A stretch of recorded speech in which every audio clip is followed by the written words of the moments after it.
जो space occupy करेगा उस स्पेस का क्या होगा, उस लोकेशन का एक एड्रेस कंपाइलर जनरेट करता है, तो उस एड्रेस पे जाके वैल्यू स्टोर हो जाए जो यूजर्स दे, और जब हम प्रोसेस करें तो उसी लोकेशन से उसी एड्रेस से जाके वो वैल्यू हम एक्सेस कर सकें, फेच कर लें।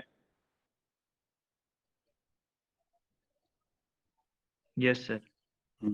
इसलिए हम उसको यूज करते हैं। ठीक है सर। सर मेरा एक क्वेश्चन है। हम्म सर आप कल एरे पढ़ा रहे थे, तो उसमें है कि सपोज करिए बोला गया है कि किन्हीं n बच्चों के मार्क्स इनपुट करवाने हैं, तो n तो यूजर एंटर करेगा कि एरे का साइज क्या होगा, तो फिर हम लोग एरे का साइज कैसे बनाएंगे, मतलब स्टार्टिंग में ही? भाई सबसे पहले अब n अगर ले रहे हैं तो n कोई फाइनाइट नंबर होगा, हाँ यस है सर। ना, तो उसके लिए मैक्रो यूज करेंगे। हेडर फाइल के बाद हम जो है INTN करके जो है उसका साइज ले लेंगे, और मेन में जो है जहां पे एरे हम देंगे वहां पे जो साइज देते हैं वहां n पास कर देंगे, है ना। क्योंकि अगर आपको n साइज लेना है तो ऐसा कोई इसमें अभी तरीका नहीं कि हम n साइज लें और फिर डिक्लेयर करें, वैल्यू लेंगे फिर डिक्लेरेशन सेक्शन ऊपर होता है, तो उस केस में हम मैक्रो बना लेंगे। मैक्रो का मतलब होता है सिंपल वेरिएबल होता है, उसको हेडर फाइल के बाद हम लोग ले लेंगे उसकी वैल्यू, और वो वैल्यू मेन में जहां पे हम लोग साइज पास करते हैं, मान लिया INT एरे और 10 दे दिया, वहां पे n हम दे देंगे। तो अच्छा, तो n सर जो होगा वो कोई एक फाइनाइट नंबर होगा, है ना। Yes sir. n जो है कोई एक फाइनाइट नंबर होगा, वो उसमें आ जाएगा। मतलब कि जावा सर, जैसी फैसिलिटी इसमें नहीं है अभी। हाँ यस सर, वही इसीलिए मतलब कि हेडर फाइल के नीचे हम लोग सिंपली लिख देंगे हाँ, INTA। सिंपली उसको ऐसा मैक्रो जो है n की यस वैल्यू ले लेंगे, और वो अगर हम साइज फिक्स न दे, अरे मतलब साइज हम कोई नंबर ना दे के वेरिएबल लेना चाहते हैं, तो वो नंबर जो है जो n ऊपर हमने लिया है, NP जो भी लेना है वो हम पास कर देंगे उसके सब स्क्रिप्ट में, है ना। तो इस ठीक है तरीके से सर। हो जाए। ठीक है, थैंक यू सर।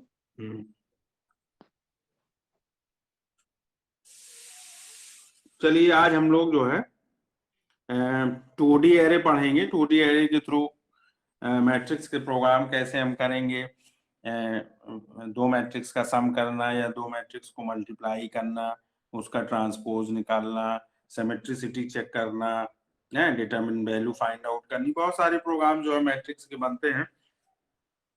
तो 2D एरे में सिंपली जो है 2 डायमेंशनल एरे जो होगा उसमें हम दो ब्रैकेट यूज करेंगे, क्योंकि वहां रो और कॉलम का कॉन्सेप्ट आ जाएगा। ठीक है, कि उस मैट्रिक्स में कितने रो हैं कितने कॉलम है, तो जो उस मैट्रिक्स का ऑर्डर होगा वो होता है रो इनटू कॉलम। आप लोग अगर इंटरमीडिएट में मैट्रिक्स पढ़े हो तो आप लोगों को समझ में वो चीजें आ रही होंगी जो मैथमेटिक्स बैकग्राउंड के होंगे, कि मैट्रिक्स में रो और कॉलम का ऑर्डर चलता है, और number of elements equal to क्या होता है, ऑर्डर होता है। जितने उसमें रो होंगे जितने उसमें कॉलम होंगे उसको मल्टीप्लाई कर दीजिए तो टोटल नंबर ऑफ एलिमेंट उस मैट्रिक्स में उतने होंगे। तो किस तरीके से हम जो है उस मैट्रिक्स को जो है डिक्लेयर करेंगे, कैसे उसमें जो है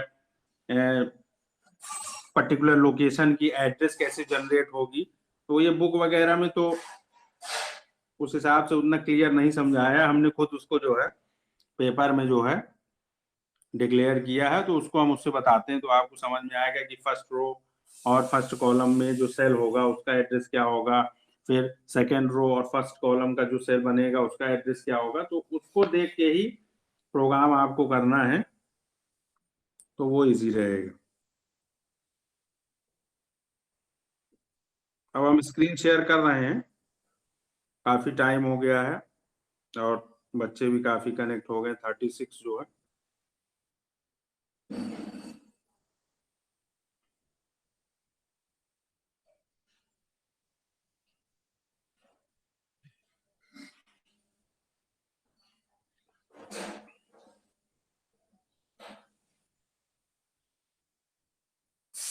ये केवल एक समझाने के लिए हमने अभी बनाया है, इसको समझना बहुत जरूरी।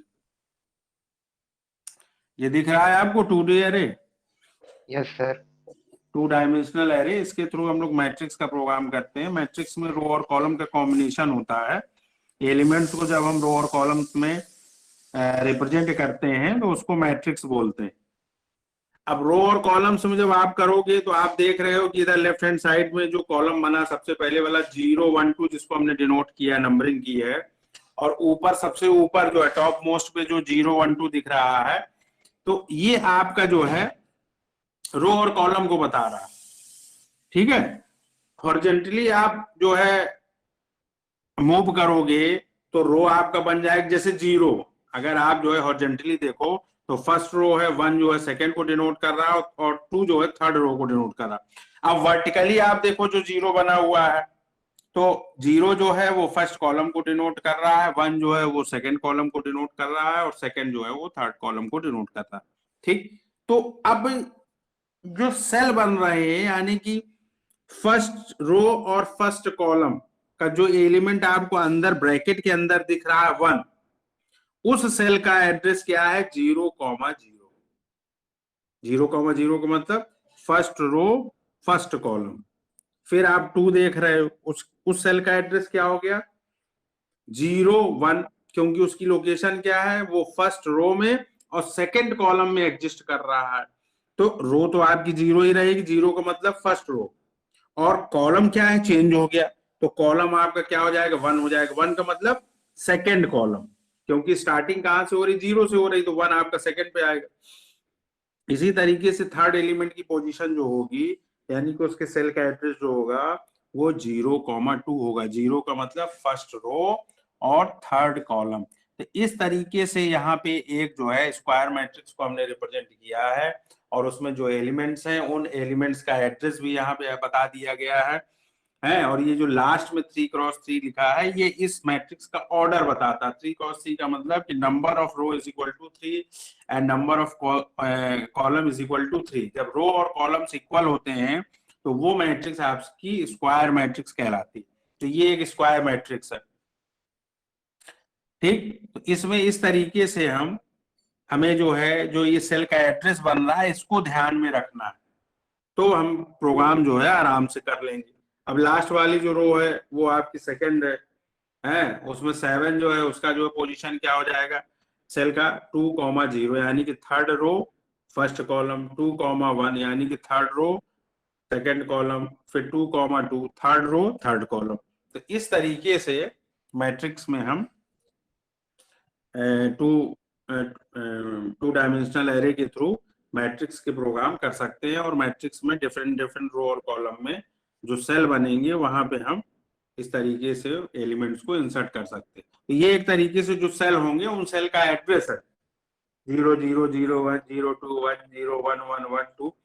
इस तरीके से फिर इसमें आप देख रहे हो कि रो और कॉलम बन रहा है, तो जब आप यूजर से वैल्यू इंसर्ट करवाओगे तो यहाँ पे 2 लूप चलेंगे, एक रो के लिए चलेगा और एक कॉलम के लिए चलेगा है, और रो और कॉलम से मिलके सेल का एड्रेस जनरेट होगा और उस एड्रेस पे आप यूजर्स कोई भी वैल्यू जो है इंसर्ट कर सकते हैं। इसको नोट कर लीजिए।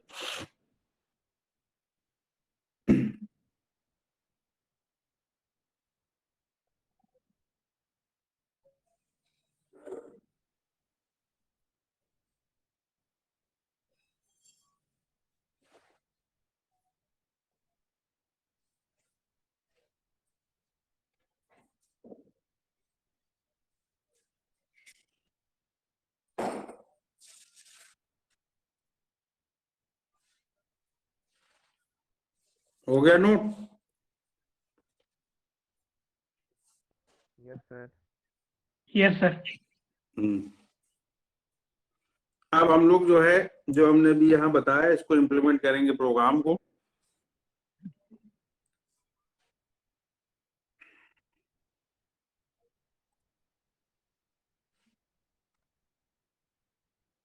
ये पहला प्रोग्राम है इसमें, या इसको अभी रहने दीजिए, ये थोड़ा सा मल्टीप्लिकेशन टफ का है, पहले हम लोग इजी वाला प्रोग्राम करते हैं।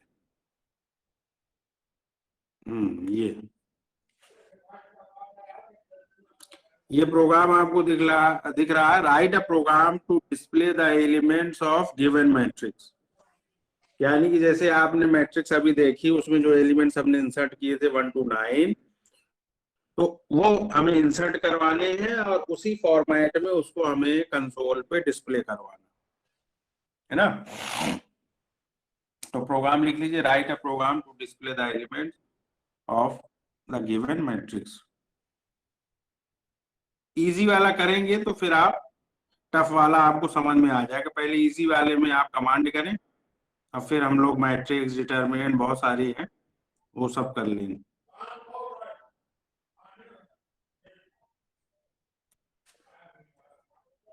अब यहाँ आप देख रहे हैं 2 हेडर फाइल हमने इंक्लूड करी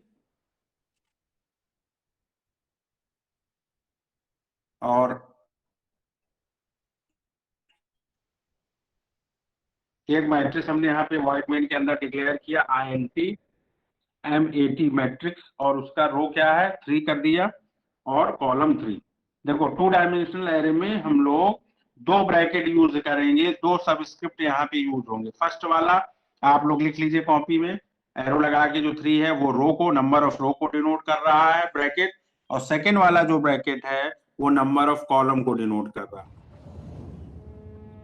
ठीक, 2 वेरिएबल हमने ले लिए क्योंकि यहाँ 2 लूप चलेंगे रो और कॉलम के लिए, इसलिए आई और जे यहाँ पे 2 वेरिएबल हमने ले लिए, डिक्लेयर कर दी।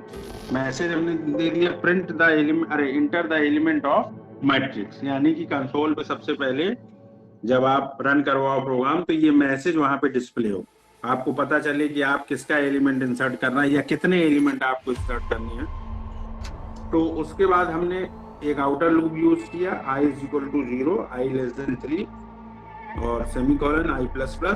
फिर एक इनर लूप यूज किया उसके अंदर, j = 0, j <3 और j++। और यहाँ पे स्कैनर फंक्शन हमने पास कर दिया। स्कैनर फंक्शंस के अंदर फॉर्मेट स्पेसिफाइड दी क्योंकि इंटीजर टाइप की वैल्यू हम ले रहे हैं, और %M80 मैट्रिक्स है ऑफ i और j, ये रो और कॉलम के लिए, क्योंकि i और j से ही i क्या करेगा है रो प्रोवाइड करेगा और j जो वेरिएबल्स है वो कॉलम का नंबर प्रोवाइड करेगा।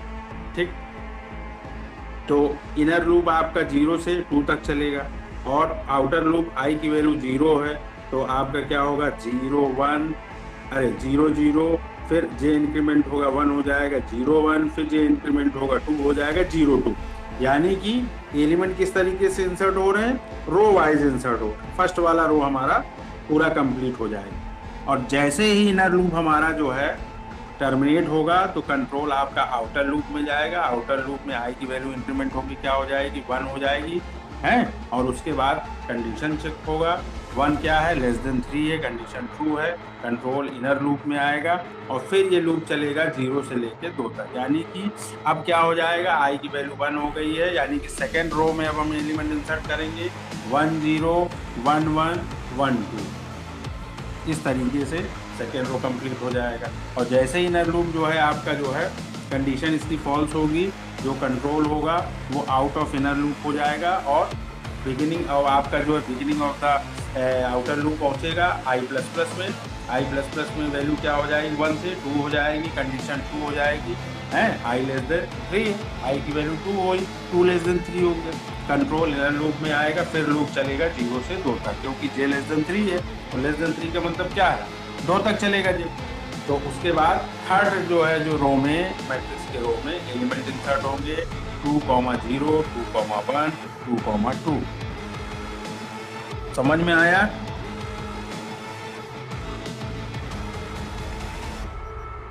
Yes sir. और लोगों को भी समझ में आ रहा है कि बस सब सुन रहे हैं सर एक बार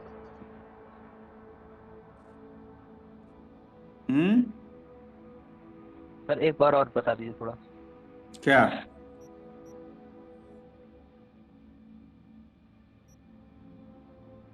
लूप सर।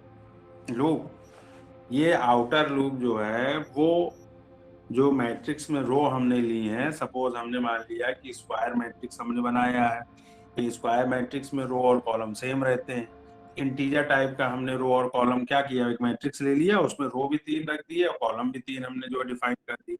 तो अब उसके लिए हमें एक आउटर लूप रो के लिए चलाना पड़ेगा जो कहाँ तक चले 3 तक चले। तो 0 से स्टार्टिंग होगा तो 3 तक चलेगा तो 4 हो जाएगा, तो हमने <3 कर दिया, यानी कि 0 से 2 तक चलेगा 0 1 2। ठीक, 3 रोज हो गई।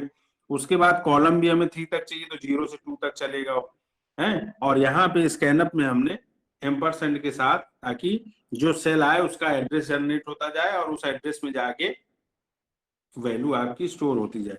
तो उस सेल का एड्रेस मिलेगा कैसे, इस रो और कॉलम से मिलेगा। तो यहाँ पे हमने आउटर लूप में आई की वैल्यू क्या है, 0 है।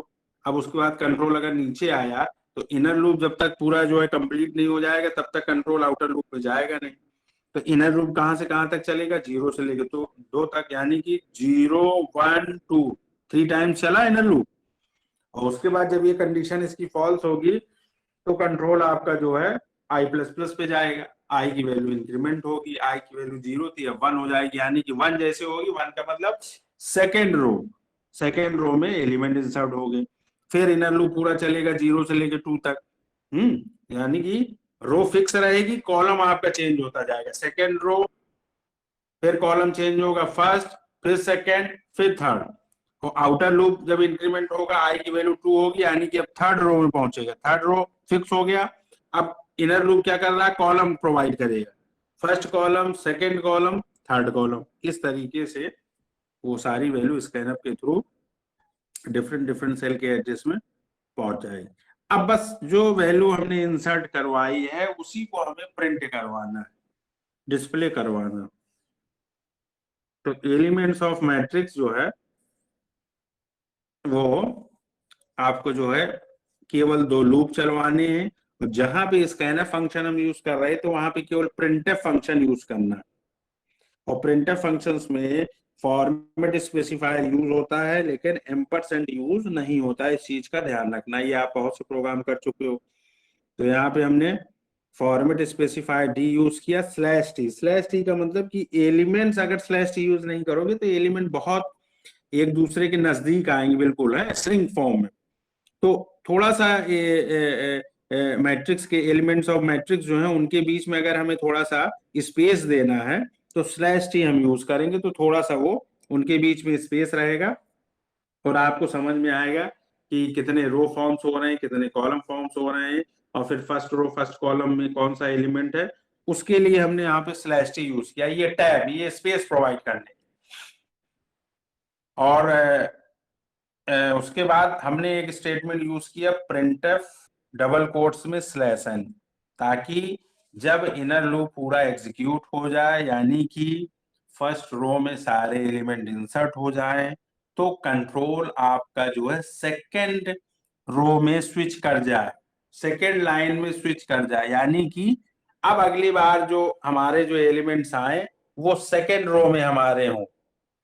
इसलिए हमने यहाँ पे प्रिंटफ स्लैश एन किया। अगर इसको ना यूज करोगे तो एक ही लाइन में सारे एलिमेंट्स, यानी कि सारे मैट्रिक्स के जो 3 रो हैं उनके एलिमेंट एक ही रो में सारे इंसर्ट हो जाएंगे, ठीक। जबकि हमें क्या चाहिए, नेक्स्ट रो में सारे एलिमेंट्स जो है इंसर्ट करवाने, फर्स्ट रो में आए, फिर सेकेंड में आए, फिर थर्ड में आए।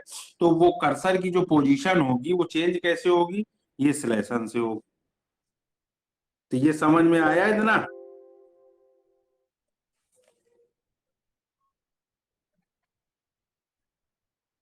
Yes sir. तो इसको थोड़ा सा लगाओगे अपने से और बुक भी देखो, नेट भी करो, तो वो चीजें क्लियर होंगी। ऐसा नहीं है कि ना है। एक प्रोग्राम ये है, इसके ऊपर वाला जो प्रोग्राम है उसमें सिमेट्रिक हमें चेक करना है। सिमेट्रिक मैट्रिक जानते हो क्या होता है? Sir row column equal to दोनों। तो सर स्क्वायर मैट्रिक्स क्या होगी फिर? रो के एलिमेंट्स कॉलम के एलिमेंट्स के सेम होंगे। फर्स्ट रो में जो एलिमेंट्स हैं वही फर्स्ट कॉलम में भी होंगे।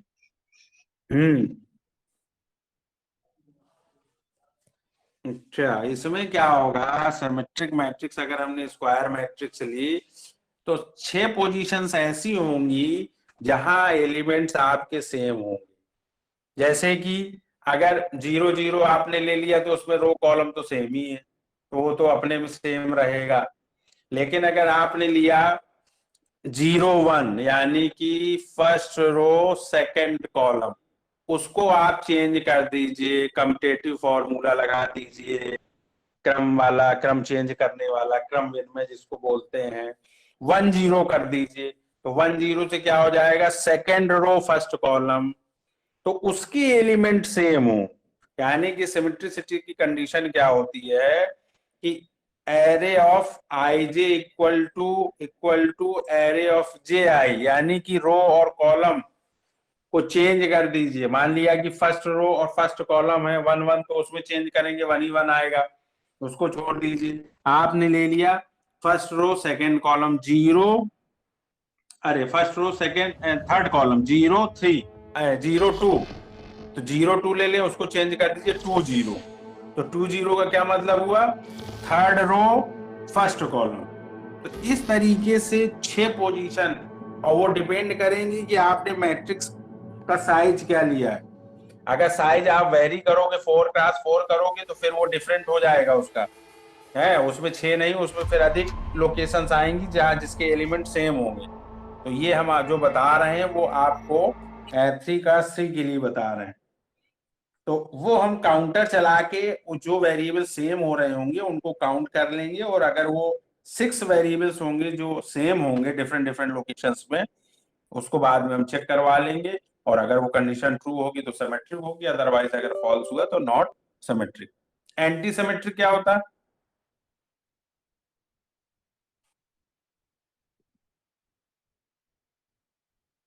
चलिए एंटी सिमेट्रिक बाद में पूछेंगे, वहां बस नेगेटिव साइन लग जाता है आगे, एलिमेंट सेम होता है, नेचर चेंज हो जाता है। इसी में array of I J equal equal minus array of J I हो जाए, ये बस फर्क होता है।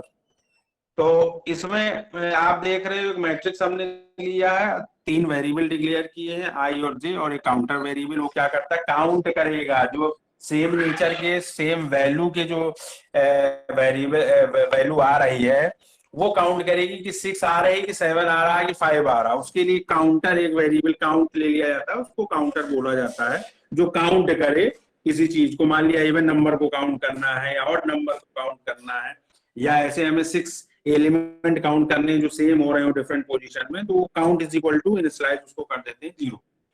फिर हम मैट्रिक्स में वैल्यू इंसर्ट करेंगे, अभी हमने बताया था कैसे इंसर्ट करेंगे, सेम वो कोड है।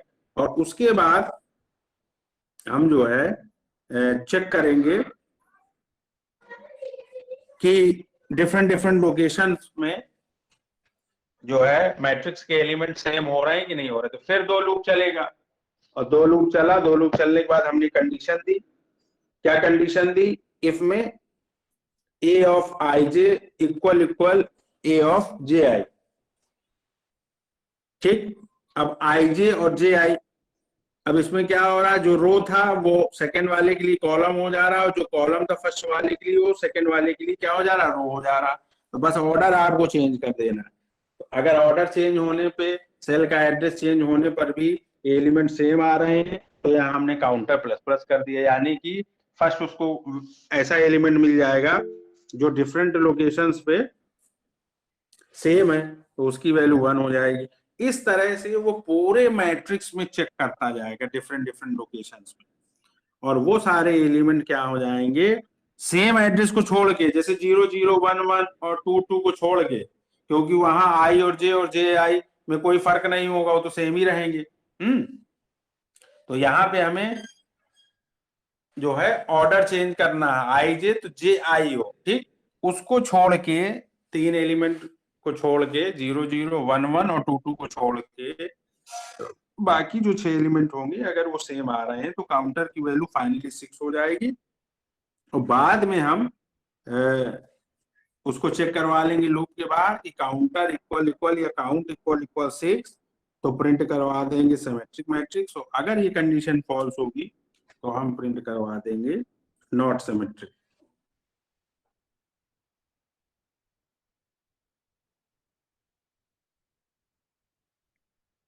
है ना। सर को ब्रेक स्टेटमेंट यूज करके भी तो कर सकते हैं ना, कि जहां कहाँ पे ब्रेक यूज करेंगे? सर अगर बूलियन की तरह से ले कि इक्वल इक्वल करके अगर वो फॉल्स आ जाए बुलियन? तो कहाँ बुलियन लेना है? सर हाँ। कुछ नहीं जान लीजिए सर, हो सकता है हम गलत कह रहे हो। हैं?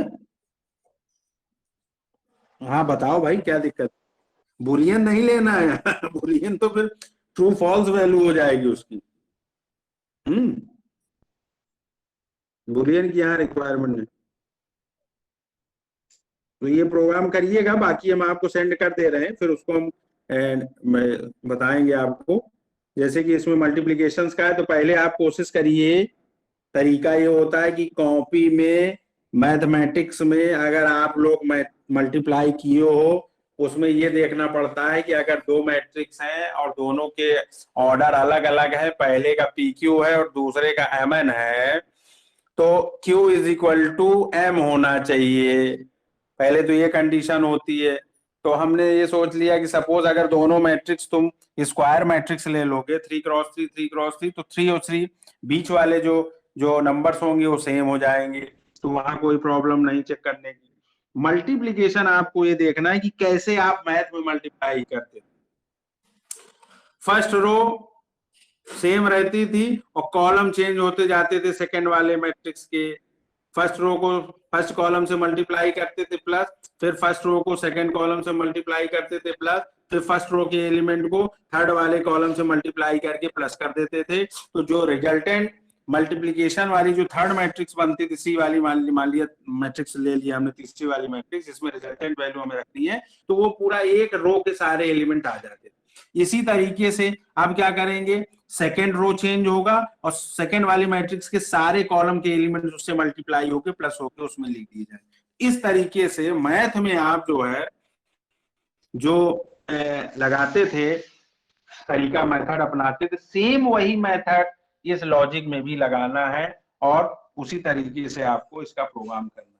तो पहले आप कॉपी में बैठ के, जिनको ना समझ में आ रहा वो एक बार लगाएं, अलजेब्रा की बुक खोलें, उसमें देखें, तब ये प्रोग्राम बड़े आसानी से आपको समझ में आ जाएगा। पहले ये काम करिएगा घर में बैठ।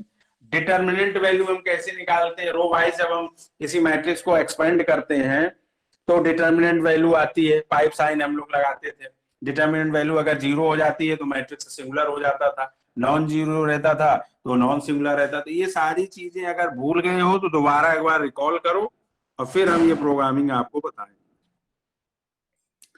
चलिए अटेंडेंस दे दीजिए और ये हम अभी सेंड कर देंगे आप।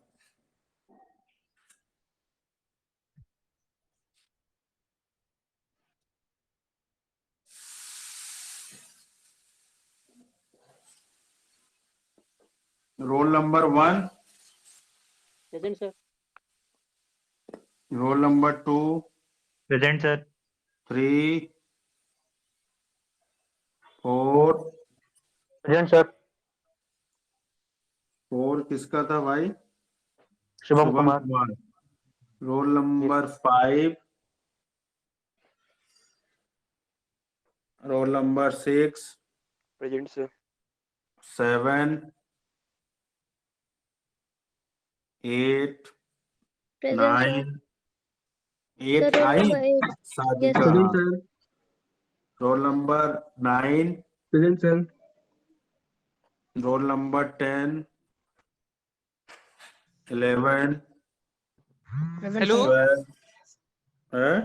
हेलो हाँ sir, roll number 7 sir, network issue आ रहा है बहुत ज्यादा। Yogendra Kumar, yes sir. क्या आज आ रहा है नेटवर्क में? सर माइक खुल नहीं रहा था सर, मेरा फोन हैंग कर रहा है बहुत ज्यादा, और आवाज पता नहीं क्यों, नेटवर्क आवाज क्लियर नहीं आ रही थी आपकी। अच्छा, क्या किया जाए यार, अभी सब समस्याएं तो देखो भाई, है ना। जीरो सेशन से बचने के लिए अभी सब समस्याओं को फेस करना पड़ेगा। सर वही सब चलो, वो माइक खोला था, खुल नहीं रहा सर, अटेंडेंस वही। हाँ तो माइक आइक खोल के सब सही रखो भाई। और roll number 11, yes sir. Priyanshu. Priyanshu Singh. 12, present sir. 13, present sir. Sumit बिन। 13, present sir. Rahul Chaurasia. 14, 15, present sir. Salman ji कुछ समझ में आ रहा है कि बस सब ऐसे है? यस सर, आ रहा है। आ रहा है सर। आना चाहिए भाई, तो मेहनत करिए, नहीं तो बड़ा मामला गड़बड़ा है, क्योंकि सारे सेमेस्टर में प्रोग्रामिंग लैंग्वेज मिलेगी, वो आगे C++ है, फिर DS है, फिर C++ है, तो सब एक दूसरे से कोरिलेटेड हैं। इसलिए ये ना समझिए कि रट लिया जाए बस काम हो जाए किसी तरीके से। हाँ सर 15, रट नहीं। हाँ 16, 17, 18, 19, sir 17. 19 Dharmesh, Yes, sir, present. Sir, 17. 17 Vibhum Sharma, Yes, sir. 20 Sonu Tiwari, 21, 22, 23, Present, sir. 22 present. 22 ठीक है, 23, 24 प्रेजेंट सर। क्या है धर्मेश? सर प्रांजल 24। प्रांजल, यस सर। सर 21 का लगाया था आपने अंश पांडे। एक मिनट रुक जाओ, 24 प्रांजल, हाँ क्या बताए? अंश पांडे। यस सर अब जब 21। बोलोगी तभी तो लगाएंगे। सर बोले थे 26, अब यहाँ तक आवाज नहीं आई बेटा। 26, present sir. 27, 28, 20। Present, sir. 28 present, sir. रुक जाओ भाई, क्लैश ना करो। 28, Present, sir. 29, 30, present sir. Sudhanshu Yadav, 31,